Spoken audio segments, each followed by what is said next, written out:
కృష్ణా గోదావరి నదులు కలవబోతున్నాయి. తెలుగు నేలపై జీవనదులుగా సాగిపోతూ బంగారు సిరులు పండిస్తున్న నదులు రెండు ఒక్కటి కాబోతున్నాయి. నీరు లేక కృష్ణమ్మ కలవరపడుతూ ఉంటే గోదావరి దారి వెతుక్కుంటూ వచ్చి కృష్ణమ్మ బెంగ తీర్చబోతోంది. ఈ చరిత్రాత్మక వేడుకను అట్టహాసంగా జరుపుకుంటోంది ఏపీ ప్రభుత్వం. నదుల అనుసంధానం ఎన్నో ఏళ్లుగా నెరవేరని కల. ఈ కల ఇప్పుడు సాకారం కాబోతోంది. ఎన్నాళ్లకు ఇన్నేళ్లకు పట్టిసీమ రూపంలో పండుగ జరగబోతోంది. దేశంలోనే మొట్టమొదటిసారిగా ఆంధ్రప్రదేశ్లో నదుల అనుసంధానం జరుగుతోంది.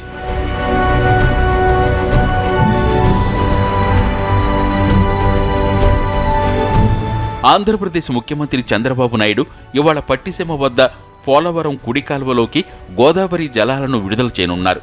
అవి 194 కిలోమీటర్ల పొడవున కాల్వలో ప్రవహించి కృష్ణా జిల్లా ఫెర్రీ దగ్గర కృష్ణానదిలో కలుస్తాయి. ఈ వేడుకను గ్రాండ్గా సెలబ్రేట్ చేసుకోవడానికి ఫెర్రీ దగ్గర ఏర్పాట్లు చేసింది ఏపీ ప్రభుత్వం. గోదావరి కృష్ణ రెండు మహానదులు, రెండు జీవనదులు, రెండు పవిత్ర నదుల కలయిక, అనుసంధానం, పవిత్ర సంగమం.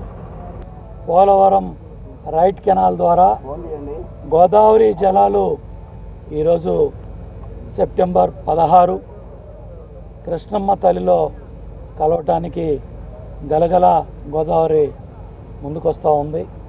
తాడిపూడి రిజర్వాయర్ నుంచి వస్తున్న గోదావరి జలాలు ఇప్పటికే కృష్ణమ్మ వైపుకు పరుగులు పెడుతున్నాయి. పట్టిసీమ నుంచి ఫెర్రీ వరకు నీరు రావడానికి 2 రోజుల సమయం పడుతుంది కనుక ముందే తాడిపూడి నుంచి 600 క్యూసెక్కుల గోదావరి నీటిని విడుదల చేశారు అధికారులు. ఆ నీరంతా ఇప్పుడు కొత్తూరు తాడేపల్లి వరకు చేరింది. అక్కడి నుంచి వెలగలేరు రెగ్యులేటర్ ద్వారా బుడమేరు డైవర్షన్ ఛానల్లోకి చేరుతుంది. ఇబ్రహీంపట్నం దగ్గరున్న ఎన్టీపీసీ రివర్స్ వాటర్ కెనాల్ ద్వారా ఫెర్రీ దగ్గర కృష్ణానదిలో కలుస్తుంది. పట్టిసీమలో సీఎం మొదటి మోటార్ స్విచ్ ఆన్ చేసే టైంకి ఇక్కడ ఫెర్రీలో కృష్ణా గోదావరి సంగమం జరిగేలా ఏర్పాట్లు పూర్తయ్యాయి. ఏపీలోని 13 జిల్లాల నుంచి 1,00,000 మంది రైతులు ఈ కార్యక్రమానికి హాజరు కానున్నారు. చెరువుల్లో ఏ విధంగా నీళ్ళు నిలబడ్డాయి, ఇంటేక్ కానీ అవుట్ గోయింగ్ కానీ స్లూయిస్లు కానీ మనం ఏ మేరకు బాగు చేసుకున్నాం.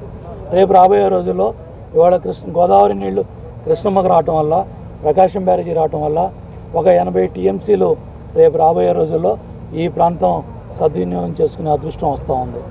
ఈ మేరకు ఈ నీళ్లు శ్రీశైలం డ్యామ్ దగ్గర నుంచి అటు గాలేరి నగర్ ద్వారా, అంద్రినివా ద్వారా రాయలసీమకి ఇచ్చినట్టయితే రాయలసీమ ప్రాంతం హార్టికల్చర్ హబ్ అవుతుంది.